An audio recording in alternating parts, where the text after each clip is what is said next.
hi, Miss Pittman. This is Holly Royce, the hearing master in family court. I was calling for the hearing on the protective order. Okay, hon. I was down here at the courthouse. Oh, you're down here? Yes. At the family courthouse? No, they said district court. Okay, well, family court is district court. Okay. So, we're at the one at 601 North Pecos. Okay, well, I'm down here at 200 Lewis. I called this morning, and this is the address they gave me. Who did you call? I called, I don't have the numbers on my phone that I called. Okay.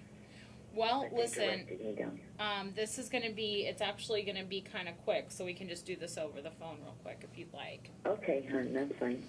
Hold on 1 second. All right, we are on the record T21-214200T, the matter of Rebecca Pittman versus Shane Sipe. This is the time set for the court to consider not only the request to extend the protective order, but also the motion to modify the protective order filed by the applicant. It does appear that when officers went to serve Mr. Sipe with the protective order, they found a weapon in his possession and took him back into custody. Instead of serving him, they took him to jail, and the jail never served him either. So we do need to get him served with the application, the order from today's hearing, and the motion filed by Ms. Pittman. So I need to give you a new date. Okay, so give me a second. Let me figure out where I can fit you here. I'm gonna put her on the 9 o'clock calendar. Let's see. Maybe let's see, maybe next Wednesday, the 30th at 9 a.m. Does that work for you? Yes, the sooner the better. Okay. So we're going to generate an order from today's hearing that that reflects that the protective order will remain in place, and that will continue the hearing to that date. Okay. Okay.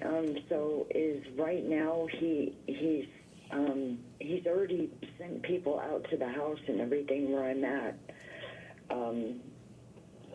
and tried to throw me out and change the locks on the door. So is this going to keep him from sending people to the house until then? Well, that's not your house, though. You moved out of the house so that he could move back in. I can't give you now permission to go back. I mean, you don't. That's not your house. I can't really. I mean, I do live there. I left there. I left the house so he could come home with agreement from him that he would have the no contact order taken off on our first court date. That's what he led me to believe.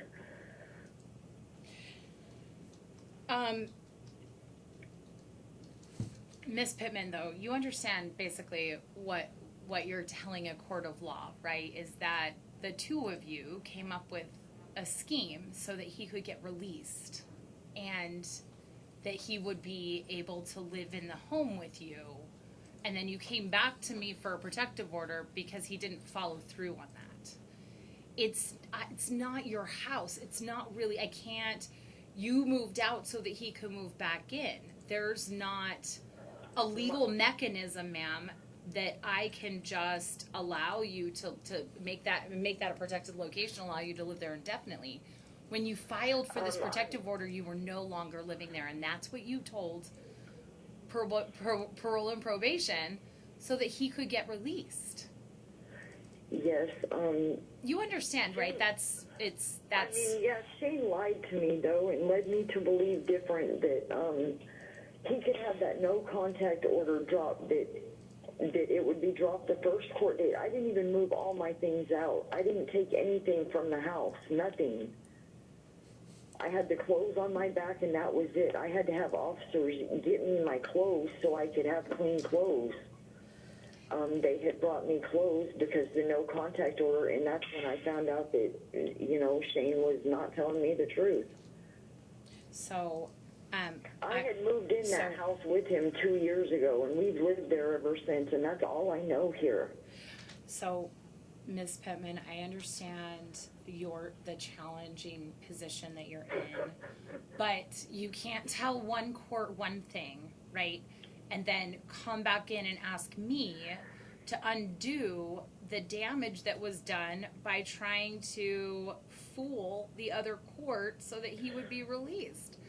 Okay? I can't do that for you. The motion. So what do I need to do? Ma'am, I can't. It's actually not your house, though. That's the problem. It is. I moved in there with him. I live there. I have mail there. I live there. Ma'am, we can talk about this at the hearing on June 30th, but as far as that protective order goes, that address is not a protected location, okay? Okay, well, that's where I am, so. I understand that's where you are. I'm just telling you and he's not even been served with the order yet, so we listed your location as confidential.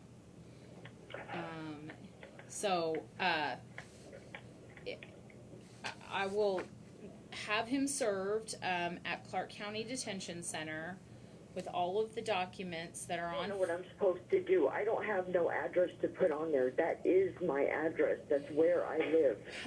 Ma'am, you can